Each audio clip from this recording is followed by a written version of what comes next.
ಆವತ್ತು ನನ್ನ ಮದುವೆ ಆದ ಮೊದಲನೇ ರಾತ್ರಿ ನನ್ನ ಹೆಂಡತಿಗೆ ಅಂತಾನೆ ಹೊಸದಾಗಿ ಕಟ್ಟಿಸಿದ ಗೆಸ್ಟ್ ಹೌಸ್ನಲ್ಲಿ ನಾವಿಬ್ಬರೇ ಇದ್ವಿ.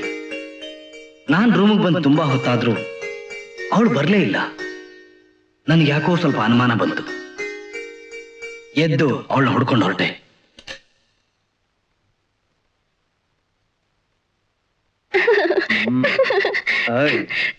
ಬಿಡು ಪ್ರಕಾಶ್.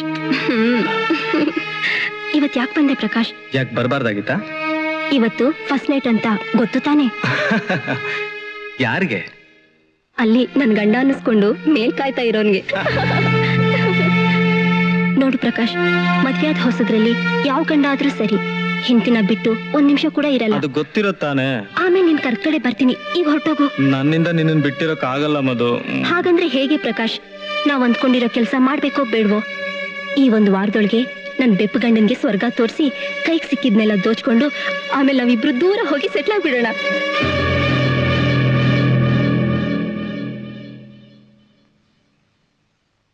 ಹಾಗಾದ್ರೆ ಇವತ್ಕಾಗೋಷ್ಟು ಸ್ವೀಟ್ ಕಿಸ್ ಕೊಟ್ಬಿಡು. ನೀನ್ ಬರೋವರೆಗೂ ಅದನ್ನೇ ಮೇಲ್ಕ್ ಹಾಕ್ತಾ ಇರ್ತೀನಿ. ಅವ್ರೇನಾದ್ರೂ ನೋಡಿದ್ರೆ ಆದರ್ಶ ಜೋಡಿ ಏನ್ಕೋತಾರೆ. ಸರಿ, ನಿನಗ್ಯಾಕೆ ನಿರಾಸೆ ಮಾಡ್ಲಿ?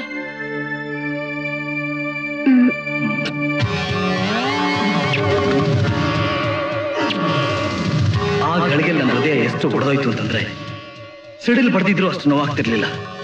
ನಮ್ಮ ಪ್ರೇಮ ವಿವಾಹ ಹೀಗಾಗೋಯ್ತಲ್ಲ ಅಂತ ತುಂಬಾ ಯೋಚನೆ ಮಾಡಿ ಕೊನೆಗೊಂದು ನಿರ್ಧಾರಕ್ಕೆ ಬಂದೆ.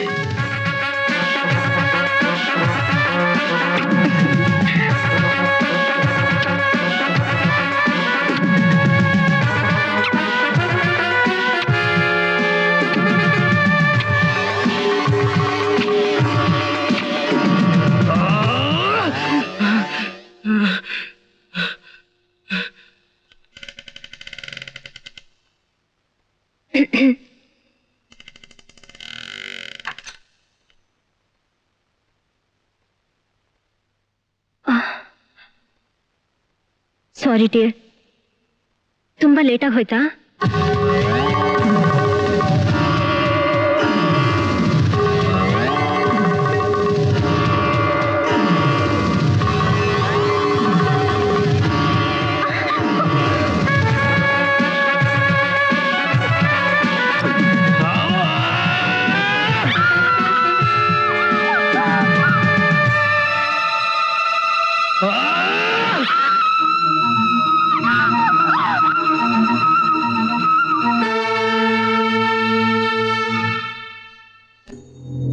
ಆ ಗಳಿಗೆಯಿಂದ ಹೆಣ್ಣು ನನ್ನ ಪಾಲಿಗೆ ಶತ್ರು ಆದ್ಲು. ತಾಳಿ ಕಟ್ಟೋದನ್ನ ನೋಡಿದ್ರೆ ಸಾಕು ನನ್ನಲ್ಲಿ ಯಾವುದೋ ಅವ್ಯಕ್ತ ಶಕ್ತಿ ಆವರಿಸ್ತಾ ಇತ್ತು. ನಾನು ಯಾರು, ಎಲ್ಲಿದ್ದೀನಿ ಅರಿವೇ ಇಲ್ದೆ ವಿಕೃತವಾಗಿ ಮದುವೆ ಆದ ಹೆಣ್ಣುಗಳನ್ನ ಸಾಯಿಸ್ತಾ ಇದ್ದೆ. ನೀನು ಒಬ್ಬ ಮನುಷ್ಯನ? ಯಾರು ಒಬ್ಬಳು ಮಾಡಿದ ತಪ್ಪಿಗೆ ಇಷ್ಟೊಂದು ಬಲಿ ತಗೊಂಡ್ಬಿಟ್ಟಿಲ್ಲ. ಕಾಕಿ ಬಟ್ಟೆ ನನ್ನ ಕೈನ ಕಟ್ಟಾಕ್ಬಿಟ್ಟಿದೆ.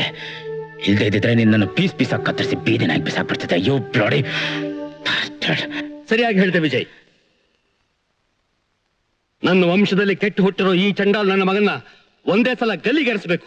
Daddy shut up. ಇನ್ಮೇಲೆ ನಾನು ನಿನ್ ಡ್ಯಾಡಿನೂ ಅಲ್ಲ, ನೀ ನನ್ನ ಮಗನೂ ಅಲ್ಲ. ಒಬ್ಬ ಕೆಟ್ಟ ನನ್ನ ಮಗನ ಕಳ್ಕೊಂಡೆ ಅಂತ ಸುಮ್ಮನಾಗ್ತೀನಿ. ಮಿಸ್ಟರ್ ವಿಜಯ್, ಒಳ್ಳೆ ಸಮಯದಲ್ಲಿ ಇವನ್ನ ಅರೆಸ್ಟ್ ಮಾಡಿ ಎಷ್ಟೋ ಜನ ಹೆಣ್ಮಕ್ಳ ಪ್ರಾಣ ಉಳಿಸಿದ್ದೀರಾ. You are really great. ನಾಳೆ ಕೋರ್ಟ್ನಲ್ಲಿ ಅವನಿಗೆ ಘೋರವಾದ ಶಿಕ್ಷೆ ಕೊಡ್ಲಿ ಅಂತ ಆ ಭಗವಂತನ ಬೇಡ್ಕೋತೀನಿ. ಬರ್ತೀನಿ.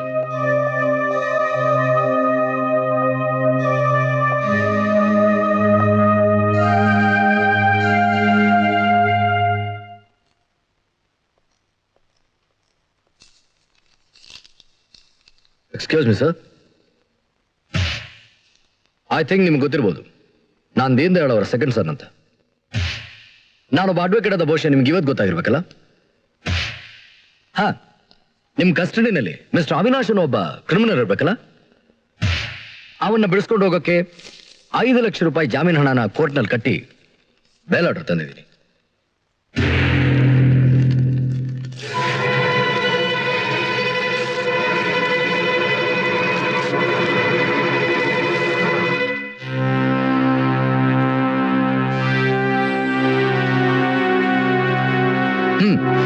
ಈ ಪರಿಸ್ಥಿತಿನಲ್ಲಿ ನಿಮ್ಮ ಆವೇಶ ಹೀಗೆ ಇರುತ್ತೆ ಅಂತ ನನಗೆ ಗೊತ್ತಿತ್ತು. ಅದಕ್ಕೆ ಮೊದಲು ನಾನು ನಿಮ್ ಕೈ ಕೊಟ್ಟಿದ್ದು ಜೆರಾಕ್ಸ್ ಕಾಪಿ. ಕಾನೂನನ್ನ ಉಲ್ಲಂಘಿಸಿರೋ ಅಧಿಕಾರಿ ಅಂತ ನಿಮ್ಮ ಮೇಲೆ ಇಮಿಡಿಯೇಟ್ ಆಗಿ ತಕ್ಕ ಕ್ರಮ ಅಂತ ತಗೋಬಹುದು. ಬಟ್ ನಾನು ಅದಕ್ಕೆ ಬಂದಿಲ್ಲ. ನಾ ಬಂದಿರೋದು ಮಿಸ್ಟರ್ ಅವಿನಾಶ್ನ ಬಿಡಿಸ್ಕೊಂಡು. ಇದು court originals. Mister Sandeep. Mister Sandeep, ನ್ಯಾಯ ಅನ್ನೋದು ಕೊಂಡ್ಕೊಳ್ಳೋ ವಸ್ತುನೇ ಆಗಿದ್ರು ಧರ್ಮ ಅನ್ನೋದಿನ್ನು ಸತ್ತಿಲ್ಲ, ಸಾಯೋದು ಇಲ್ಲ.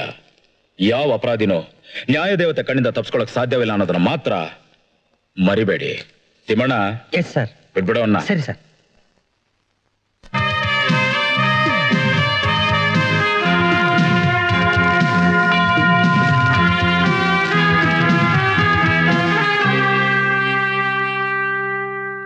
ವಿಜಯ್, ಏನಿದು? My resignation letter sir. Vijay, ನೀ ಏನ್ ಹೇಳ್ತಾ ಇದೀಯಾ? ನನ್ನ ರಾಜೀನಾಮೆ ಪತ್ರದಲ್ಲ ಕೋಟೆ. ಚೆನ್ನಾಗಿ ಯೋಚನೆ ಮಾಡಿ ಈ ನಿರ್ಧಾರಕ್ಕೆ ಬಂದಿದ್ಯಾ ತಾನೆ? ಇದು ನನ್ನ ಮನಸ್ಸಾಕ್ಷಿ ಕೊಟ್ಟಿರೋ ತೀರ್ಪು ಸರ್. ನಿನ್ನ ಪರಿಸ್ಥಿತಿ ನನಗೆ ಅರ್ಥ ಆಗ್ತಿದೆ ವಿಜಯ್. ನಡೆದದನ್ನೆಲ್ಲ ಕನಸು ಅಂತ ಮರೆಯೋದು ಬಿಟ್ಟು ರಾಜೀನಾಮೆ ಕೊಟ್ಬಿಟ್ರೆ ಏನ್ ಸಾಧಿಸ್ದಾಗಾಯ್ತು? ಅಧಿಕಾರಿಯಾಗಿದ್ದ ಮಾತ್ರಕ್ಕೆ ನಾನು ಏನ್ ತಾನೇ ಸಾಧಿಸ್ದೆ? ನಿಮ್ಮ ಕಾನೂನು ಕಟ್ಲೆಗಳು ನನ್ನ ಕೈನ ಕಟ್ಟಾಕ್ಬಿಡ್ತು ಸರ್. ನನ್ನ ತಂಗಿನ ಕೊಲೆ ಮಾಡಿದವನ್ನ ರೆಡ್ ಹ್ಯಾಂಡ್ ಆಗಿಡ್ದು ನಿಮ್ಗೆ ಒಪ್ಪಿಸ್ದೆ. ಏನ್ ಮಾಡಿದ್ರಿ ಸರ್? ನಿಮ್ಮ ಕಾನೂನಲ್ಲಿ ಬಿಗಿ ಇಲ್ಲ ಸರ್, ಅದಕ್ಕೆ ಅವ್ನು ಸುಲಭ ತಪ್ಪಿಸ್ಕೊಂಡ್ಬಿಟ್ಟ. ನ್ಯಾಯದಿಂದ ಧರ್ಮದಿಂದ ಅಪರಾಧಿಗೆ ಶಿಕ್ಷೆ ಕೊಡಕ್ಕಾಗಲ್ಲ ಸರ್. ಅದಕ್ಕೆ ವೈಯಕ್ತಿಕವಾಗಿ ನಾನೇ ಅವನಿಗೆ ಶಿಕ್ಷೆ ಕೊಡ್ಬೇಕಂತ ನಿಮ್ಮ ಕಾಕಿ ಬಟ್ಟೆನ ಕಿತ್ತು ಬಿಸಾಕಿದ್ದೀನಿ. ವಿಜಯ್, ಕಾಕಿ ಬಟ್ಟೆ ಹಾಕದೇ ಇದ್ದ ಮಾತ್ರಕ್ಕೆ ಕಾನೂನ ಯಾವತ್ತೂ ಕೈ ತೆಗೆದುಕೊಳ್ಳೋ ಅಧಿಕಾರ ಯಾರಿಗೂ ಇರೋದಿಲ್ಲ. ಅಂದ್ರೆ ನನ್ನನ್ನ ಕೈ ಕಟ್ಕೊಂಡು ಕೂತ್ಕೊಂತ ಹೇಳ್ತಿದ್ದೀರಾ? ನನ್ನ ತಂದೆ ತಾಯಿಗಾದ ಅನ್ಯಾಯ, ನನ್ನ ತಂಗಿಗಾದ ದುರ್ಗತಿ, ಮಾನಸಿಕವಾಗಿ ನನ್ನನ್ನ ಚಿತ್ರಹಿಂಸೆ ಮಾಡ್ತಿದೆ ಸರ್. ವಿಜಯ್, ನನ್ನ ಭವಿಷ್ಯದ ಬಗ್ಗೆ ಮರ್ತು ಬಿಡಿ. Good bye.